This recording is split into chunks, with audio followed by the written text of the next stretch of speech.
Hey kids, it's Dad. Welcome back to the Gaming with Dad show. Today we are looking at UFO50 for the Nintendo Switches. But before we do that, go on ahead, like, subscribe, ring that bell, leave a comment, share this out. Go dust off some retro console that you have and play it with your friends and tell them, you know what? Dad from the Gaming with Dad show told me to do this. So go like, subscribe to him. Let's grow this channel. So yeah, UFO50 for the Nintendo Switches, both 1 and 2, although there's no special version for 2, is a game that sees an alternate universe. But let's go on ahead, start with its vital statistics here. It is $24.99, so it's not even on sale. It's a collection of 50 games from a fictitious retro studio called UFO. And they even built their own damn game console. It is 485 megs, regardless of which system you have. Of course, it supports all 3 play modes. It is a single system, 1 to 3 player, action, adventure, racing, shooting, everything under the sun. From Mossmouth. Supports English, French, German, Italian, Portuguese, and Spanish. And it was originally released on August 7th, 2025, rated T for teen, because of blood, simulated gambling, use of drugs, and violence. Everybody's favorite component of video games, and the reason why we all play them. It's so that we can have simulated violence.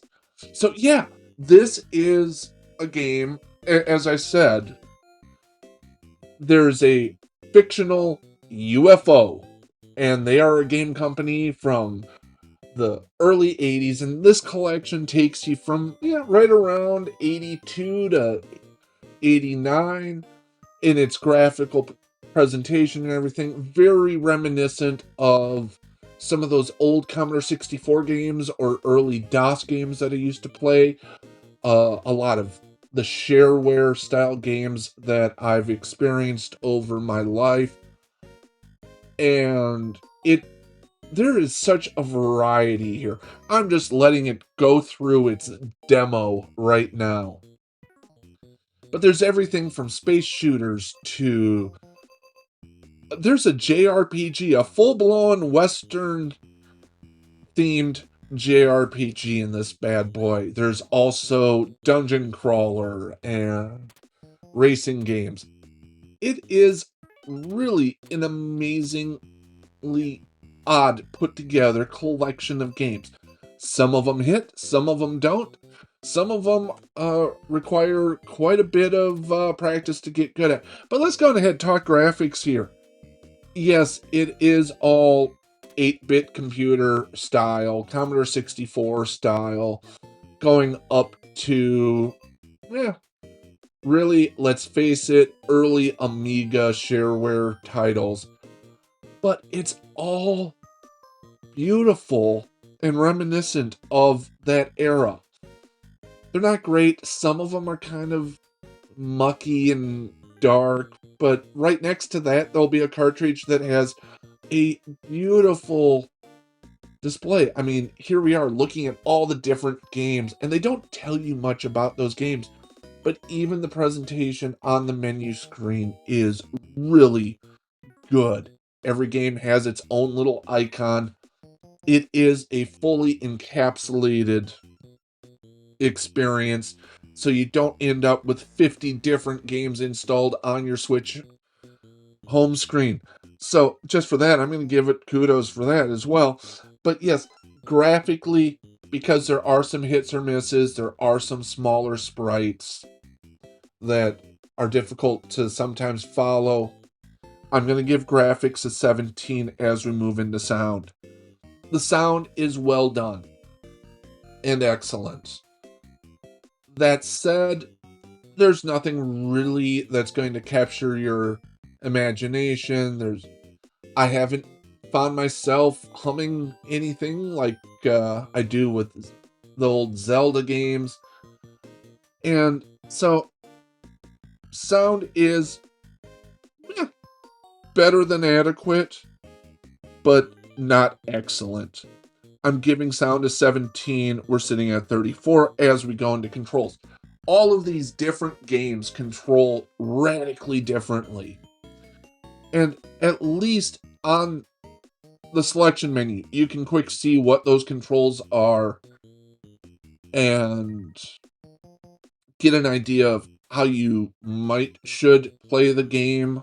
It's not going to necessarily tell you how to play the game, but the controls are good and well designed for each game individually, and with the variety of games that are present in this collection. I call it a collection. It's not even a collection. It's an independent. These are all new games. It's not a collection of old titles. And that's the hard part as I'm looking at this, thinking about it, because it does look like a collection of old games. But all of the controls are good.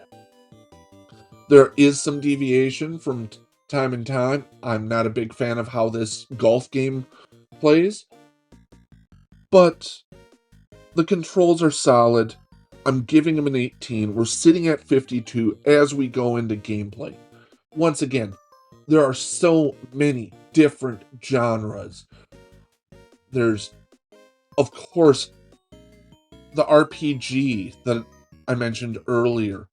There's action platformers. There's this weird tank-style game that you kind of defy gravity, and it really does remind me of so many of the games that we used to play growing up. There's a card deck builder style game that you just try to fill the house party without getting busted by the police and collect money and reach goals. That's really got some in-depth mechanics to it. It is incredible how many different types of games are present here that the devs really nailed. I mean, they didn't just go out to create some cheap knockoff of these gameplay variations. They actually built solid games that they could sell legitimately for $4 or $5. The normal range for this show. And they would do okay with it. But they did. They bundled it all together into a single collection. And yeah, there are some that didn't really capture my imagination or didn't capture my attention. But then there are others that all of a sudden I'm just like, I'm going to check this game out just so that I can say that I have. In an hour and a half, 2 hours later, I'm still wandering around, battling snakes and gunfighters. It's amazing what you will find here. And so, yeah, I'm giving gameplay an 18. We're sitting at 70 as we go into value.